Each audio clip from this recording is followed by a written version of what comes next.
El día que Dolores Salazar cumplió 32 años, su padre la miró a los ojos y le dijo que ella no era su hija. No lo dijo con crueldad, sino con la frialdad distante de quien lleva años cargando una verdad que ya no puede sostener más. Fue en el nosocomio del IMSS, en Zamora, Michoacán, mientras los monitores parpadeaban y el olor a desinfectante lo llenaba todo. Don Aurelio Salazar murió 2 horas después, sin decir nada más, sin un nombre, sin una explicación. Solo esa frase que Dolores repetiría en silencio durante meses, como una herida que no cerraba, porque nadie sabía cómo suturarla. Ella se quedó sentada en esa silla de plástico naranja del pasillo del hospital, con las manos sobre las rodillas y los ojos fijos en la puerta cerrada de la habitación, incapaz de procesar lo que acababa de ocurrir. Una enfermera le ofreció agua. Dolores la tomó sin verla, bebió sin sentir. Y cuando el médico salió a darle el pésame con esa fórmula aprendida que usan los doctores cuando ya no hay nada que hacer, Dolores asintió, firmó los papeles que le pusieron enfrente y caminó hasta el estacionamiento con pasos lentos y regulares, como si su cuerpo supiera que si se detenía, algo muy profundo se iba a romper. Dolores había crecido creyendo que era hija única de un hombre serio y de una mujer que murió cuando ella tenía 9 años. Creció en una casa pequeña, en la colonia Jardines de Zamora, con uniformes lavados la noche anterior y lonches de frijoles cuando el dinero no alcanzaba. La casa olía a humedad en enero y a guayaba en agosto, cuando el árbol del patio daba frutos que nadie recogía porque don Aurelio decía que las guayabas eran para los pájaros. Era un hombre de pocas palabras y muchas costumbres. Se levantaba a las 5, tomaba café solo, leía el periódico de atrás para adelante y nunca, en los 22 años que Dolores vivió bajo su techo, le dijo que la quería. Pero tampoco le faltó nada. Había una forma de amor en ese hombre que no pasaba por las palabras, sino por los hechos. El uniforme lavado, las colegiaturas pagadas, aunque fuera con retraso, la sopa de fideos que preparaba cuando Dolores se enfermaba y que siempre quedaba demasiado salada, pero que ella comía entera porque entendía lo que significaba. Don Aurelio no sabía decir te quiero, sabía hacer fideos. Para Dolores, durante muchos años, eso fue suficiente. Se graduó de contadora a los 25. Trabajó 6 años en una empresa de distribución de granos, y cuando don Aurelio enfermó, ella fue quien dejó su empleo, agotó sus ahorros, 140,000 pesos que había juntado con años de disciplina, de domingos sin salir y vacaciones canceladas, y se instaló en la casa paterna para cuidarlo. Sus amigas le dijeron que era demasiado. Su jefe le ofreció una licencia no pagada. Ella rechazó las 2 cosas. No porque fuera mártir, ni porque no sintiera el peso de lo que dejaba. Sentía todo, lo contabilizaba todo, pero había algo en ella que no podía hacer otra cosa. Así era Dolores, de las que se quedan, de las que no preguntan el costo hasta que ya es tarde para cambiar de opinión, y aún entonces siguen sin preguntar, porque la pregunta ya no cambia nada. Los 2 años que duró la enfermedad de don Aurelio fueron los más extraños de su vida.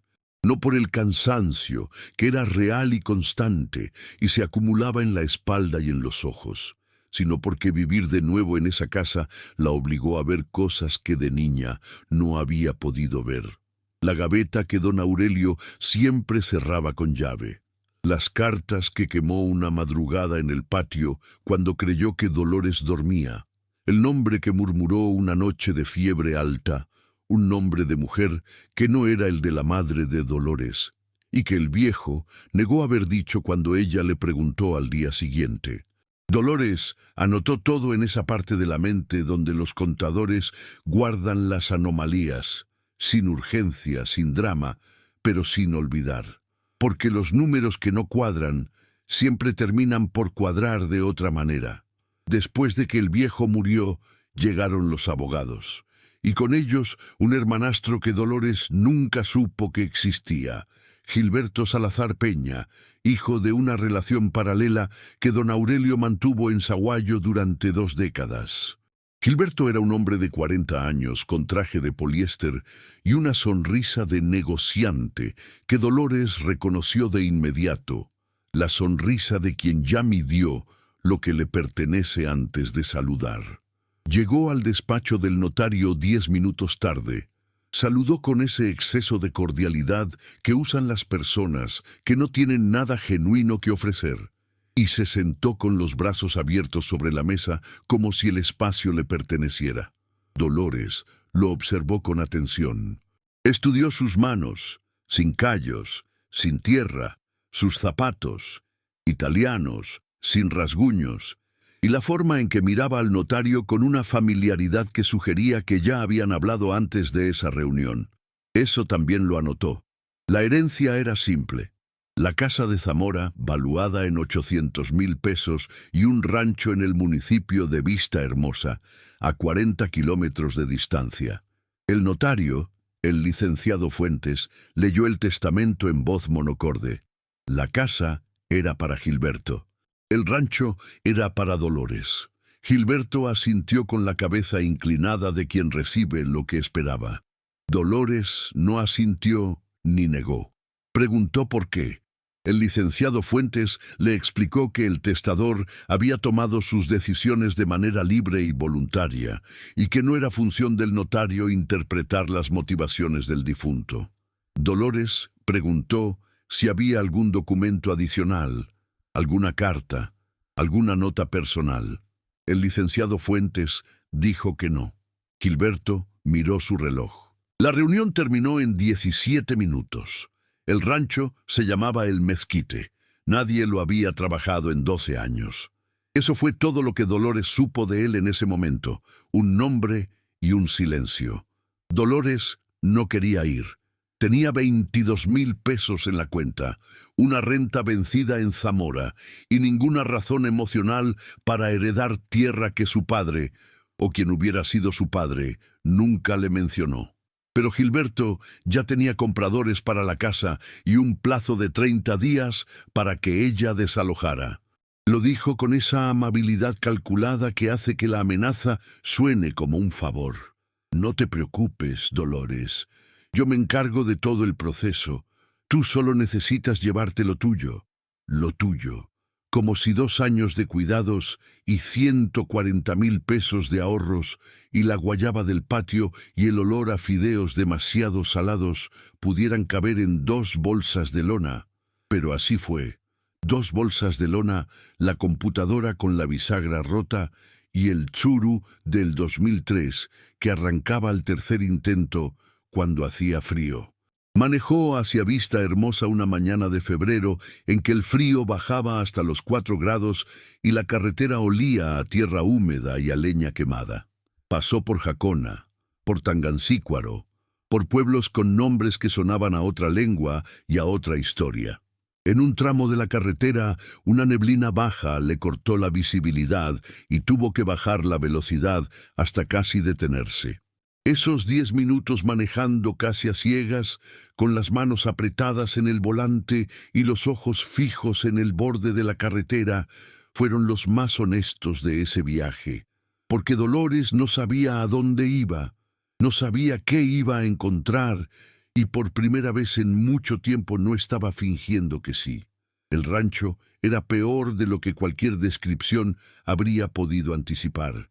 La cerca de alambre de púas estaba vencida en 3 tramos. La casa, un cuarto grande de adobe con techo de lámina, tenía una ventana con plástico en lugar de vidrio y el piso de cemento cuarteado por las lluvias. Había un pozo que ya no daba agua limpia, un establo vacío con olor rancio a animal viejo y 3 hectáreas de tierra seca cubierta de mezquites retorcidos y maleza amarilla que crujía con el viento, como si estuviera viva pero muy cansada de estarlo. Dolores entró, puso sus bolsas sobre el único mueble que quedaba, una mesa de madera con una pata chueca, y se quedó parada en el centro del cuarto, mirando el techo de lámina, escuchando el viento. Luego se sentó en el piso con la espalda contra la pared fría de adobe. No lloró. Lola nunca lloraba fácil. Solo sacó su libreta de contadora y escribió 2 columnas: lo que tenía y lo que necesitaba. La columna del debe era mucho más larga. Siempre lo era, pero existía. Y mientras existiera, había algo con qué trabajar. El primer vecino que se acercó fue don Evaristo Nájera, un hombre de 60 y tantos años con sombrero de palma y las manos del color de la tierra seca. Llegó a caballo una tarde, se quedó en la entrada del rancho sin bajar, y la miró como quien estudia el cielo antes de una tormenta. No saludó de inmediato, solo la observó. Dolores salió a la entrada y lo miró de regreso con la misma calma. Hubo un silencio largo que ninguno de los dos sintió la necesidad de llenar. Finalmente, don Evaristo dijo: «Usted es la hija del Aurelio». No era pregunta.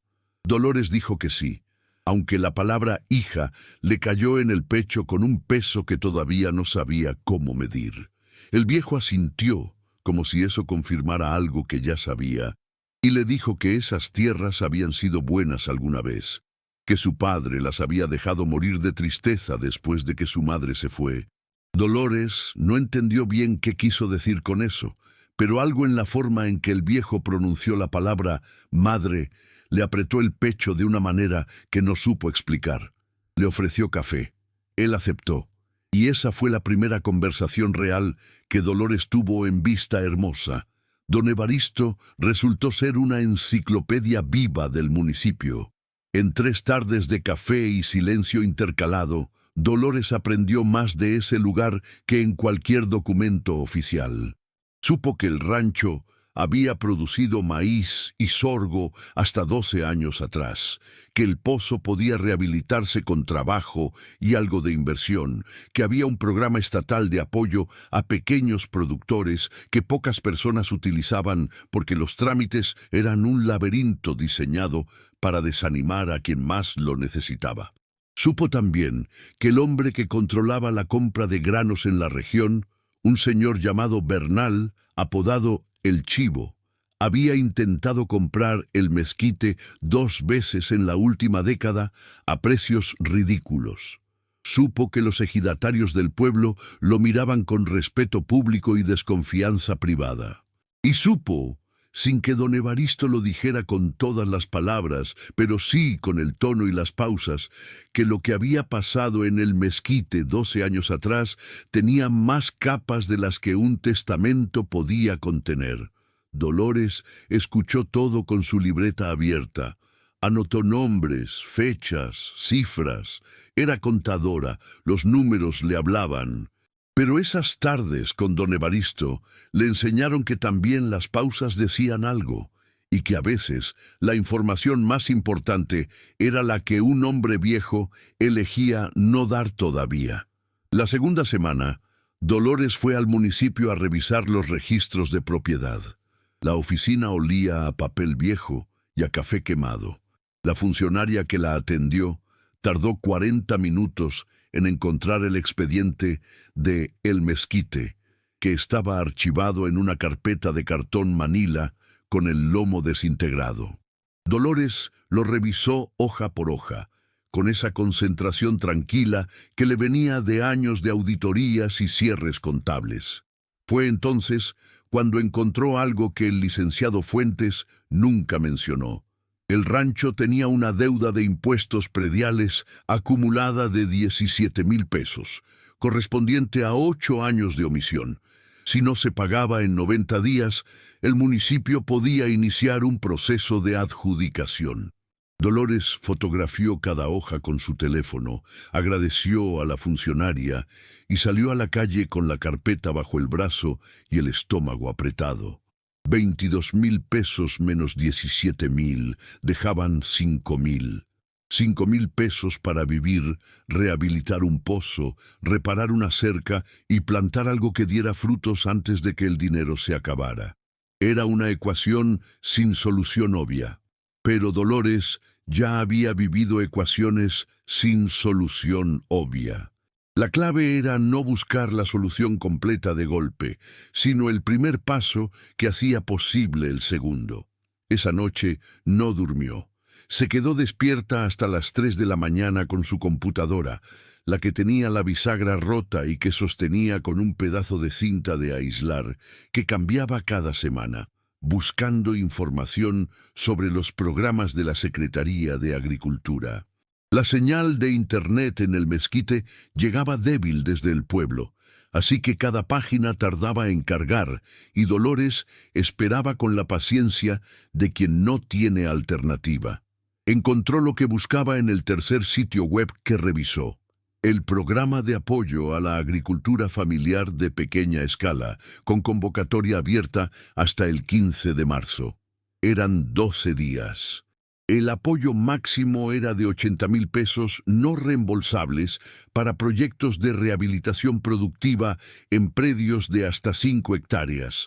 Dolores leyó los requisitos 3 veces, en voz baja, como si leerlos en silencio pudiera hacerlos cambiar. Tenía todos los documentos excepto uno, un plan de negocios agrícola con proyecciones a 3 años, firmado por un técnico acreditado ante la Sagarpa.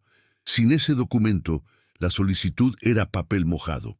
Al día siguiente fue a buscar a don Evaristo antes del amanecer. El viejo conocía a una ingeniera agrónoma en el municipio vecino de Jacona, la licenciada Petra Villanueva, mujer de 50 años que había trabajado 20 en la dependencia federal antes de jubilarse anticipadamente por un conflicto con su jefe inmediato que, según don Evaristo, era un animal con corbata. La descripción hizo reír a Dolores por primera vez en semanas. Una risa corta, casi involuntaria, que la sorprendió a ella misma.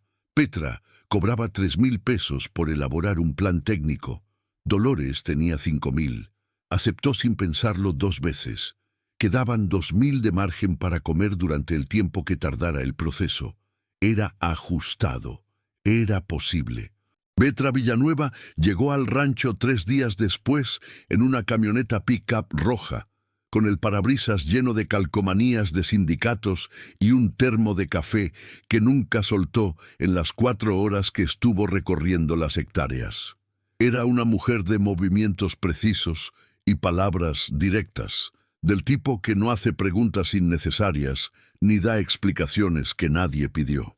Midió, fotografió, tomó muestras de tierra con una barrena manual, revisó el pozo con una linterna de mano, caminó por los 3 tramos rotos de la cerca con la misma expresión concentrada con que un médico palpa un abdomen.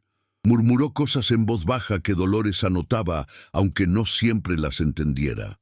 Al final del recorrido, con el sol ya cayendo sobre los mezquites, Petra se sentó frente a la mesa chueca, puso su termo a un lado y dijo: «Esta tierra no está muerta, está cansada. Son cosas distintas». Dolores sintió algo que no había sentido desde el hospital, algo parecido a la esperanza, aunque todavía no le ponía ese nombre porque la esperanza sin datos todavía le parecía un lujo peligroso. El plan técnico tardó 1 semana. Proponía la rehabilitación del pozo mediante la instalación de una bomba de energía solar con panel de 200 watts. Costo estimado 16,000 pesos, incluyendo instalación. La siembra de 3/4 de hectárea con chile de agua en variedad yagualica adaptada al clima de Michoacán, con mercado local establecido en los mercados de Zamora y Jacona, y precio promedio de 32 pesos por kilogramo en temporada alta. Proponía también el arrendamiento de 1,5 hectáreas a un productor local de maíz blanco durante el primer ciclo agrícola, lo que generaría un ingreso inmediato de 4,000 pesos, mientras el proyecto propio tomaba forma. Las proyecciones mostraban punto de equilibrio en el segundo año y un ingreso neto estimado de 84,000 pesos anuales para el tercer año, considerando 2 ciclos de siembra. Era modesto, era real. No tenía el atractivo de los proyectos que prometían hacerse ricos, pero tenía algo que Dolores valoraba más: coherencia interna. Los números cuadraban. Entregó la solicitud del último día hábil antes del cierre de convocatoria. Llegó a las oficinas de la delegación regional a las 4:30 de la tarde, con el expediente completo en una carpeta nueva que había comprado en la papelería del pueblo. La funcionaria que la recibió, una mujer joven con lentes y expresión, de quien lleva demasiadas horas revisando papeles, revisó el expediente hoja por hoja con metodicidad profesional. Fue separando documentos, verificando sellos, comparando contra una lista de requisitos que tenía pegada con cinta al borde del escritorio. Dolores esperó de pie, sin moverse, sin preguntar. Cuando la funcionaria terminó, levantó los ojos y dijo: «Está completo». Dolores exhaló despacio. La funcionaria agregó que el proceso de dictamen tardaba entre 60 y 90 días hábiles. Dolores agradeció, salió a la calle, se subió a su suru y manejó de regreso a El Mezquite sin encender la radio.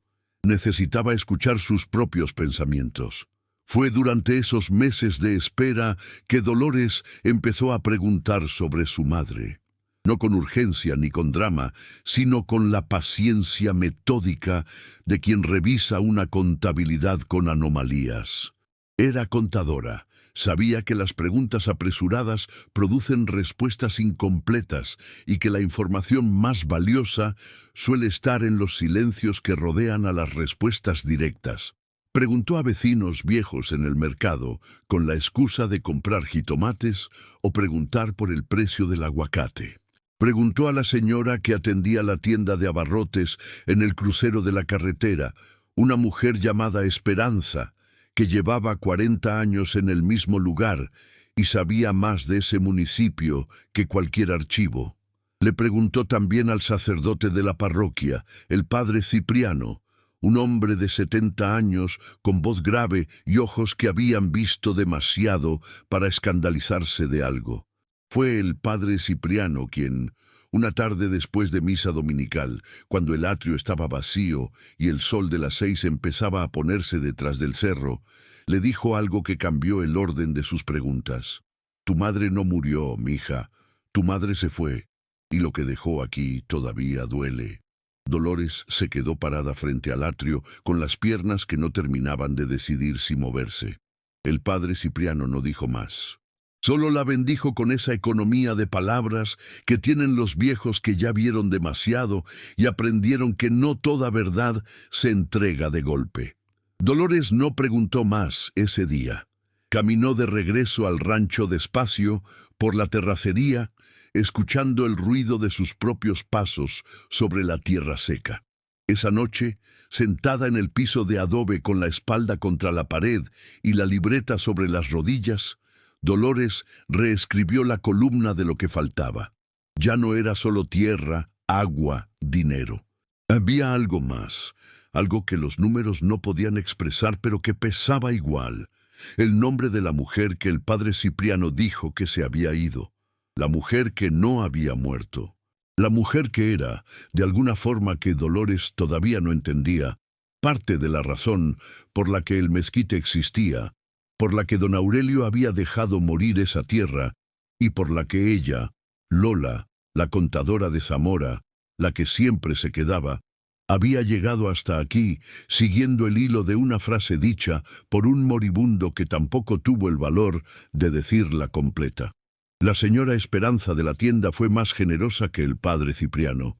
Tal vez porque no tenía el peso del secreto de confesión, o tal vez porque simplemente era de las personas que creen que la verdad, aunque duela, es menos cruel que el silencio prolongado. Una mañana de mayo, mientras Dolores pagaba 1 kilo de frijoles y una botella de aceite, la señora Esperanza puso el cambio sobre el mostrador, la miró con esa mezcla de compasión y determinación que tienen las mujeres que decidieron decir lo que saben, y habló. Lo que dijo duró 10 minutos. Dolores no abrió la boca en todo ese tiempo. Su madre se llamaba Inmaculada. Inmaculada Briceño. Era de vista hermosa, hija de un pequeño agricultor de la región. 3 años menor que don Aurelio cuando se casaron. Según la señora Esperanza, era una mujer de carácter fuerte y risa fácil, de esas que llenan los cuartos sin proponérselo. El matrimonio con don Aurelio había sido por amor, cosa que en esa época y en ese municipio no era tan común ni tan simple. Tuvieron a Dolores. Vivieron en el rancho. Y entonces, cuando Dolores tenía 9 años y don Aurelio tenía ya años, llevando la doble vida con la mujer de Zaguayo, algo se rompió de una manera que no tuvo reparación. La señora Esperanza no dijo exactamente qué. Dijo que Inmaculada se fue una mañana sin decir a dónde, que don Aurelio contó en el pueblo que había muerto, que nadie le preguntó el porqué de no haber cuerpo ni entierro, que esas cosas pasaban, que nadie quería meterse. Dolores salió de la tienda con el kilo de frijoles y la botella de aceite y caminó hasta su suru sin apurarse. Se sentó al volante, puso las manos sobre el tablero y estuvo así un tiempo que no supo medir, con los ojos abiertos y la cabeza en otro lugar, procesando la información con esa parte de ella que no era contadora, ni hija ni mujer que se queda, sino simplemente una persona que acaba de entender que la historia que creyó que era su vida tenía un capítulo entero que nadie le había mostrado. Inmaculada Briceño, un nombre, una mujer viva tal vez, una mujer con paradero desconocido tal vez, pero real, existente, no un fantasma, no una tumba sin nombre en el panteón municipal. Una persona que había respirado y reído y amado y decidido irse por razones que Dolores todavía no sabía, pero que empezaba a intuir. La respuesta del programa llegó un martes a las 11 de la mañana, en un correo electrónico con el logo de la Secretaría de Agricultura y un asunto que decía: Resolución de solicitud folio SAM 2024-03-IN7. Aprobado. 76.000 pesos. 4.000 menos del máximo, porque uno de los componentes del proyecto fue ajustado por el comité técnico, depositados en la cuenta que Dolores había abierto en el banco del municipio el día que llegó a Vista Hermosa, como si ya supiera entonces que iba a necesitarla. Leyó el correo 2 veces. Cerró la computadora con cuidado para que la bisagra no terminara de romperse. Salió al terreno. Se paró en medio de las 3 hectáreas de maleza y tierra seca, con el viento de agosto moviéndole el pelo, y por primera vez desde la muerte de don Aurelio, Dolores Salazar lloró. No de tristeza. Lloró de esa forma rara y física que tiene el alivio cuando llega tarde, pero llega.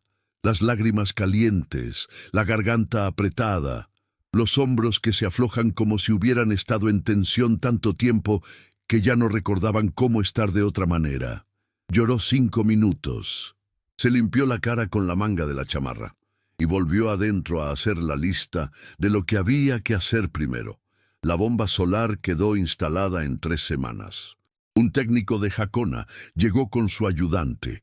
Revisaron el pozo, instalaron el panel en el techo del establo, que era la estructura más firme que quedaba en el rancho, y pusieron en marcha el sistema una tarde que Dolores no olvidaría, el agua subiendo limpia y constante por la manguera nueva, cayendo en el tinaco azul que habían instalado junto a la casa, haciendo ese sonido que tiene el agua cuando llega a donde hace falta. Dolores metió la mano bajo el chorro y la dejó ahí un momento sintiendo el frío, sin decir nada. Contrató a 2 jornaleros del ejido vecino. Lucio, un hombre de 45 años de pocas palabras y mucho oficio, y su sobrino Chuy, de 19, que trabajaba con esa energía sin forma de los jóvenes que todavía no saben bien en qué son buenos, pero ponen todo en lo que tienen enfrente. En 2 semanas limpiaron el terreno, arrancaron la maleza, rehabilitaron 2 de los 3 tramos de cerca. El tercero lo dejaron para después porque el dinero tenía que alcanzar para la siembra y las prioridades eran claras.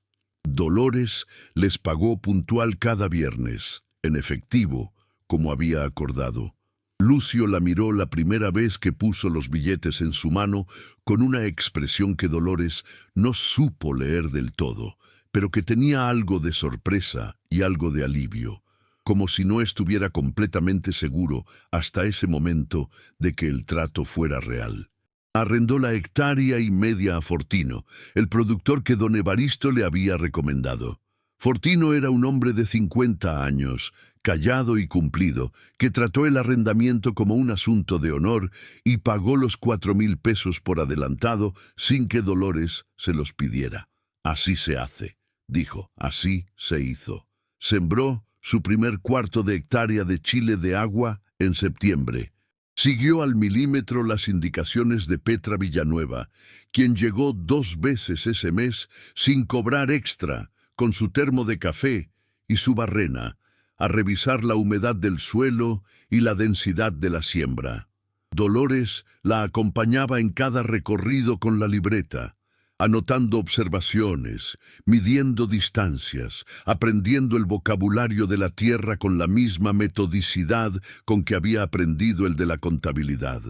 No era lo mismo, pero tampoco era tan distinto. Los dos eran lenguajes de la realidad, formas de entender cuánto había y cuánto faltaba y qué había que hacer para que los números o las plantas cuadraran.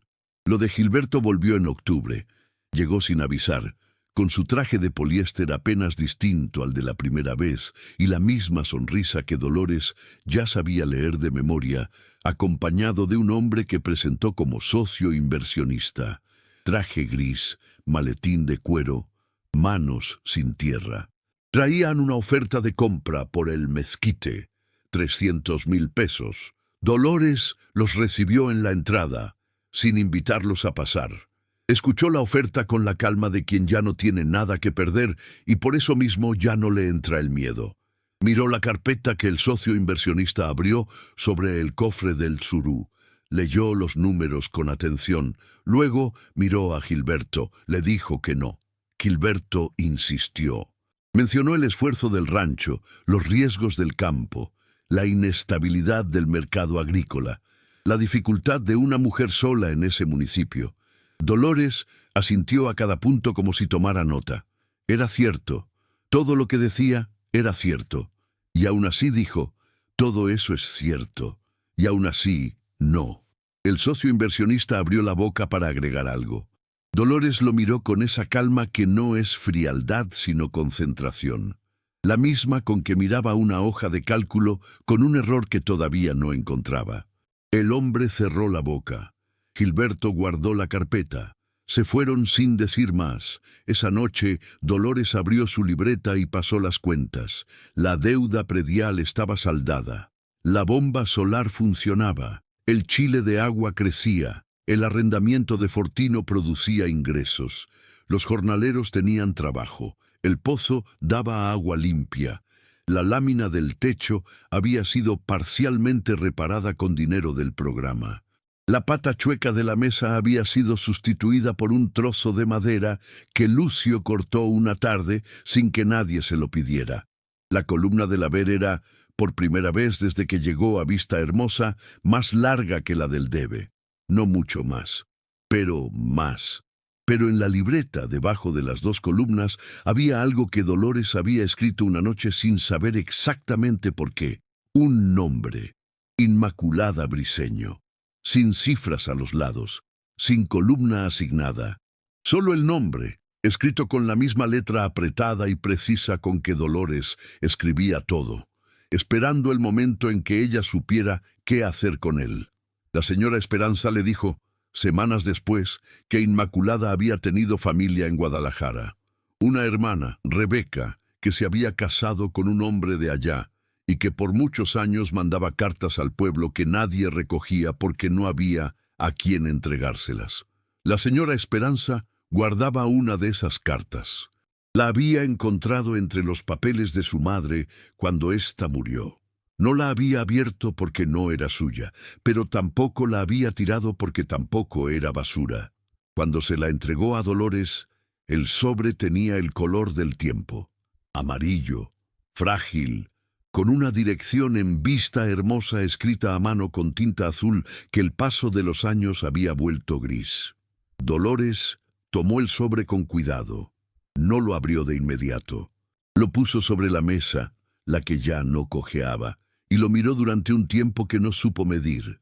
Era una carta de 1998. Tenía 26 años de existir sin ser leída.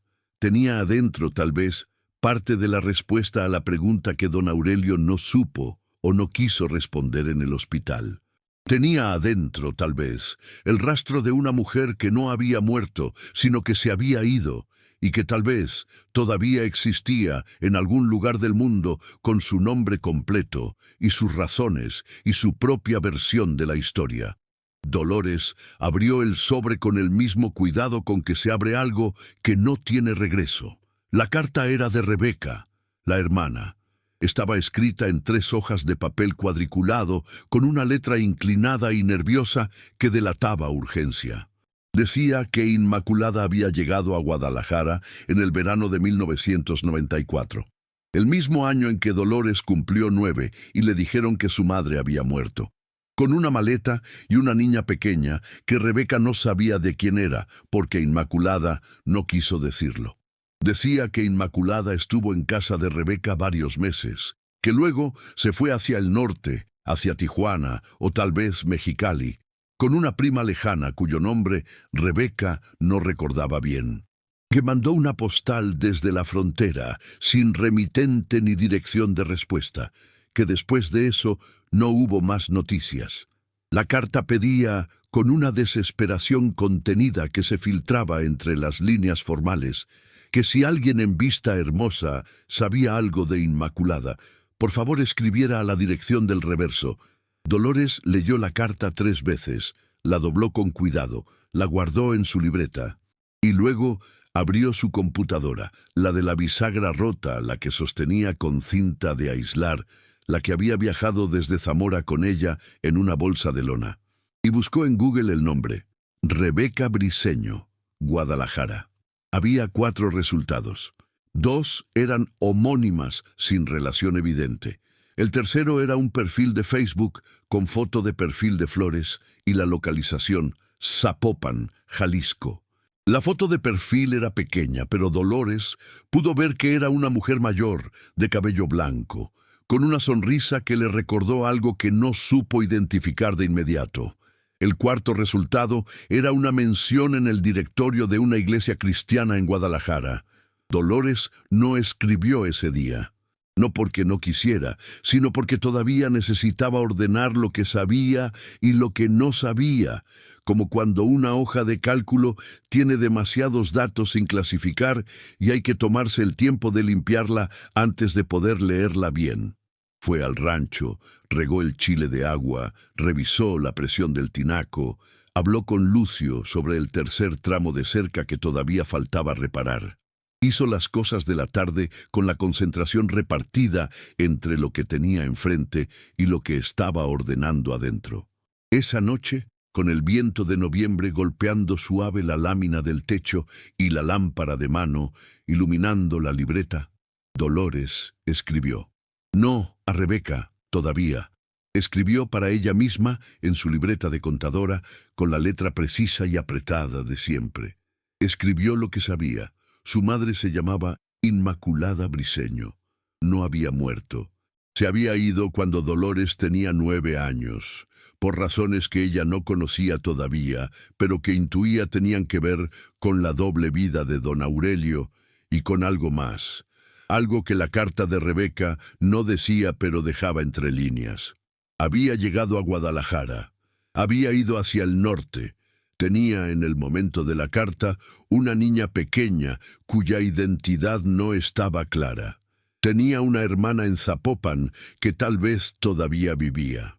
Y tenía un rancho en Vista Hermosa que su exmarido había dejado morir de tristeza y que ahora, 12 años después, producía chile de agua y tenía un pozo con bomba solar y una mujer que dormía en el piso de adobe y no iba a irse. Cerró la libreta, apagó la lámpara, escuchó el viento y por primera vez desde que llegó a Vista Hermosa Durmió sin despertar a la mitad de la noche. Al día siguiente, escribió a Rebeca. Le escribió por Facebook, porque la dirección de la carta tenía 26 años y los edificios de Guadalajara cambiaban. Le escribió con esa claridad directa que tenía cuando los asuntos eran serios. Se presentó, explicó de dónde era, explicó que había encontrado la carta, explicó que era la hija de Inmaculada Briceño y don Aurelio Salazar, y que estaba buscando información sobre su madre. No pidió demasiado. Solo preguntó si Rebeca la recordaba y si podía hablar con ella. La respuesta llegó 2 días después, un domingo por la mañana, con el sol entrando por la ventana de plástico y los chiles de agua brillando en el primer frío del amanecer. Decía: «Dios mío, claro que sí, llámame cuando puedas». Dolores leyó el mensaje 2 veces. Miró el número de teléfono que Rebeca había puesto al final. Luego miró por la ventana de plástico hacia el terreno donde el chile de agua crecía en filas ordenadas sobre la tierra que ya no estaba cansada de la misma manera. Pensó en don Aurelio y en los fideos demasiado salados, y en la gaveta cerrada con llave y en la frase del hospital que no tenía final. Pensó en el padre Cipriano y en la señora Esperanza, y en don Evaristo, y en Petra Villanueva, y en Lucio, y en Chuy, y en Fortino, todas las personas que sin saber que formaban parte de algo más grande, habían puesto un ladrillo en el muro que Dolores estaba reconstruyendo. Pensó en la niña pequeña que Inmaculada había llevado a Guadalajara, cuya identidad nadie había explicado, y en lo que eso podría significar o no significar. Tomó su teléfono, marcó el número. Del otro lado, después de 2 timbres, una voz de mujer mayor respondió. Una voz que tenía la textura de alguien que ha esperado mucho tiempo una llamada sin saber exactamente cuál. Dolores respiró despacio y dijo: «Buenas tardes, soy Dolores Salazar. Creo que usted conoció a mi madre». Rebeca tardó un momento en responder, no porque no entendiera, sino porque algunas palabras, cuando finalmente llegan después de años de silencio, necesitan un segundo para asentarse. Luego dijo: «Dolores, qué nombre tan bonito». Y empezó a hablar. Le habló durante 1 hora y 20 minutos. Dolores no interrumpió casi nada. Escuchó con su libreta abierta, anotando nombres y fechas y lugares, pero también escuchando lo que no podía anotar: el tono de Rebeca cuando decía el nombre de su hermana, la forma en que las palabras se aceleraban cuando llegaba a ciertos momentos y se frenaban en otros, como si algunos recuerdos todavía tuvieran temperatura y hubiera que acercarse despacio para no quemarse. Inmaculada Briceño había llegado a Guadalajara en julio de 1994 con una maleta de lona, 90 pesos y una niña de 4 años que no era hija de don Aurelio. Era hija de un hombre de Zaguayo, cuyo nombre Rebeca pronunció una sola vez y no volvió a repetir. No era Gilberto, era otro. Era la razón por la que don Aurelio había dicho que Dolores no era su hija. No hablaba de Dolores. Hablaba de él mismo. Hablaba de que él tampoco era lo que aparentaba ser, de que la historia tenía 2 traiciones y no una, y de que lo que murió esa tarde en el hospital no fue solo un hombre, sino también la versión que ese hombre había construido de sí mismo durante 40 años. Dolores tuvo que sentarse cuando Rebeca explicó eso. Se sentó en el piso de adobe, con la espalda contra la pared fría, y escuchó el resto con los ojos cerrados. Inmaculada había vivido en casa de Rebeca 8 meses. Había trabajado en una tortillería en Zapopan, había puesto a la niña en una guardería municipal, había juntado dinero con esa disciplina que, según Rebeca, era un rasgo de familia. Las Briceño siempre habían sabido juntar lo poco para hacerlo rendir. A principios de 1995, Inmaculada recibió noticia de una prima en Tijuana que tenía trabajo para ella en una maquiladora de ropa. Se fue un martes por la mañana con la niña y la misma maleta de lona, ahora más pesada. Mandó la postal que la carta mencionaba. Después de eso, silencio. Rebeca había intentado buscarla 2 veces. La primera en 2001, cuando viajó a Tijuana por otro motivo y preguntó en la dirección que tenía solo para encontrar que la prima había cambiado de domicilio. La segunda en 2010, cuando las redes sociales empezaban a ser una herramienta real de búsqueda, pero el nombre de Inmaculada no aparecía en ningún perfil que Rebeca pudiera identificar con certeza. Pensó muchas veces que tal vez había muerto, pero también pensó que tal vez simplemente había decidido no ser encontrada y que eso era un derecho que nadie podía quitarle. Cuando Rebeca terminó de hablar, hubo un silencio largo entre las dos. Dolores miró sus notas, miró la fecha que había escrito arriba, noviembre de 2024. 30 años después de que Inmaculada Briceño se fuera de Vista Hermosa con una maleta y una niña que no era la de don Aurelio. 30 años en los que Dolores había crecido creyendo que su madre estaba muerta, había aprendido a vivir sin esa ausencia siendo una pérdida activa. Había convertido el no preguntar en una forma de sobrevivir. Preguntó a Rebeca cómo se llamaba la niña. Rebeca dijo Valentina y agregó con esa delicadeza de quien no sabe exactamente el peso de lo que entrega. Tendrías una media hermana si ella vive. Dolores anotó el nombre, Valentina. Lo puso en la misma línea que Inmaculada Briceño, sin cifras a los lados, sin columna asignada. 2 nombres en el margen de la libreta contable, viviendo fuera de las columnas, porque la realidad que representaban todavía no había encontrado su lugar exacto en el inventario de lo que era su vida. Prometió a Rebeca mantenerse en contacto. Rebeca dijo que rezaba por ella. Dolores no era creyente, o no lo era de la manera en que Rebeca lo era, pero recibió el rezo como lo que era. La forma que tenía esa mujer de decir que le importaba. Colgó. Puso el teléfono boca abajo sobre la mesa y se quedó en el piso de adobe un rato más, sin anotar nada, sin hacer ninguna lista, dejando que la información reposara antes de convertirla en plan, porque así era Dolores. Primero sentía, aunque lo sintiera en silencio. Luego ordenaba. Luego actuaba. Los chiles de agua se cosecharon en enero. 3/4 de hectárea dieron 640 kilogramos en el primer corte, vendidos en el mercado de Zamora a 28 pesos el kilo. 4 menos del promedio proyectado, porque era la primera cosecha y su nombre todavía no tenía historia en ese mercado, lo que significó 17,920 pesos en una sola mañana. Dolores los contó 2 veces. Los depositó en el banco. Los anotó en la libreta con letra más grande de lo que era su costumbre, como si el tamaño de los números pudiera celebrar algo que las palabras no alcanzaban. Lucio y Chuy la felicitaron con esa discreción de los hombres de campo, que no saben bien cómo expresar la alegría, pero la sienten en el cuerpo.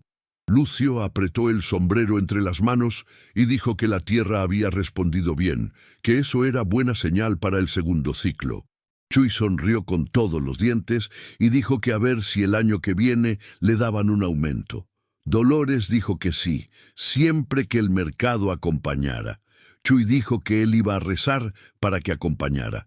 Dolores dijo que rezara duro. Petra Villanueva llegó la semana siguiente con su termo y su barrena. Revisó el terreno post cosecha y ajustó las recomendaciones para el segundo ciclo. Dijo que la densidad de siembra había sido buena, que el sistema de riego podía mejorarse con una manguera de goteo que reduciría el consumo de agua en un 30%, y que con eso, el tercer ciclo podía alcanzar las proyecciones del plan técnico original.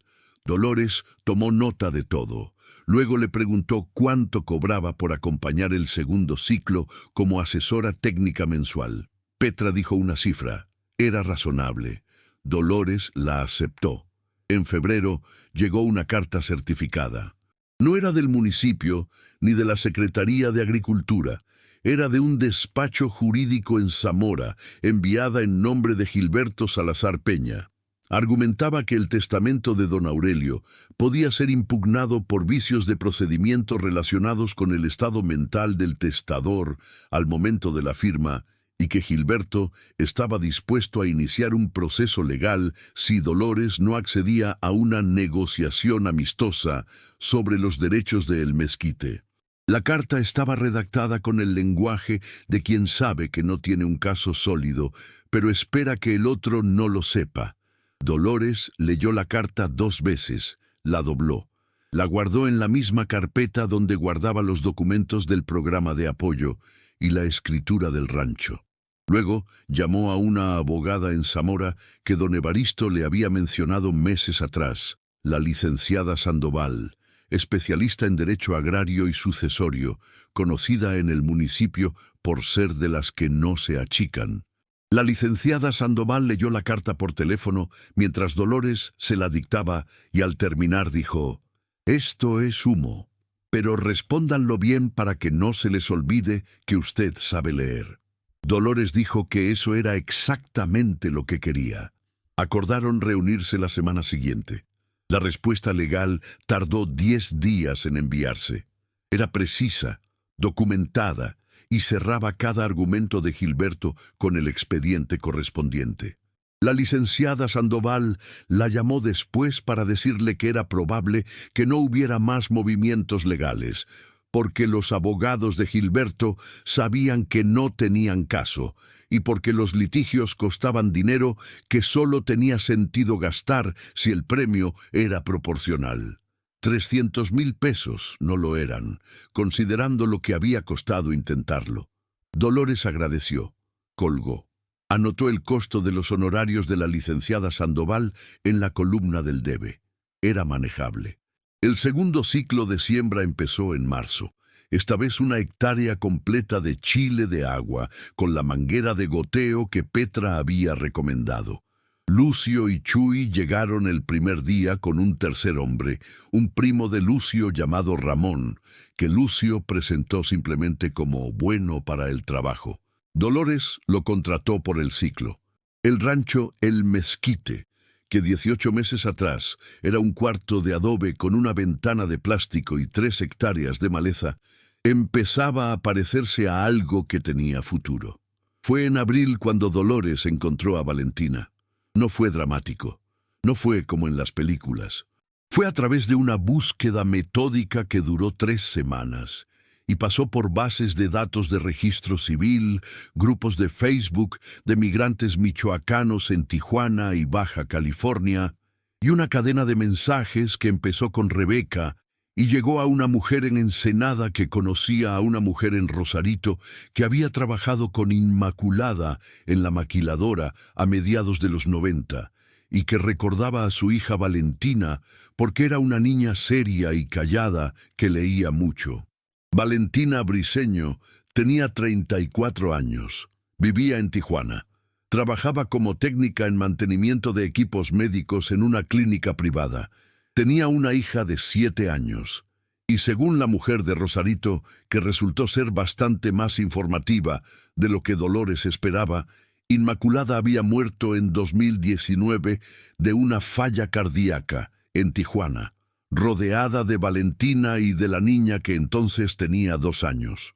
Dolores recibió esa información una tarde de martes, sentada en la mesa de madera que ya no cojeaba, con el sol de abril entrando por la ventana que para entonces ya tenía vidrio real.